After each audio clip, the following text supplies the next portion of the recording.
Igitabo cya Yesaya igice cya 61 ku murongo wa 3 n'uwa 4 haravuga ngo yantumye ku bari mu cyunamo b'i Siyoni, yantumye kubambika ikamba ryiza mu cyimbo cy'ivu, yantumye kubasiga amavuta y'umunezero mu cyimbo cy'umubabaro, yantumye kubambika umubabaro w'ibyishimo mu cyimbo cyo kwiheba.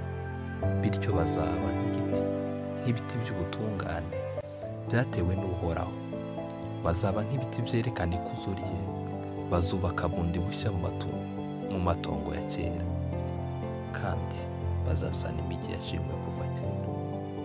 Banyarwanda, inshuti z'u Rwanda n'isi yose muri rusange, kuri uno munsi w'itariki ya 7 Mata, aho twibuka ku nshuro ya 31 Jenoside yakorewe Abatutsi,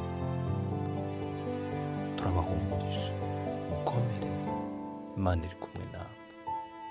Ijambo ry'Imana riravuze ngo yantumye kubambika ikamba ryiza mu cyimbo cy'ivu.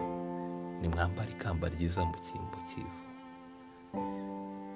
Ku murongo wa 4 haravuga ngo bazubaka kandi bundi bushya mu matongo ya kera, bazasana imigi yashimwe kuva kera. Nk'uko intego y'uno mwaka ari ukwibuka twiyubaka, reka twiyubake kandi duhumurizanye. Pray Now yifatanyije n'Abanyarwanda bose aho bari, inshuti z'u Rwanda, muri iki gihe cyo kwibuka.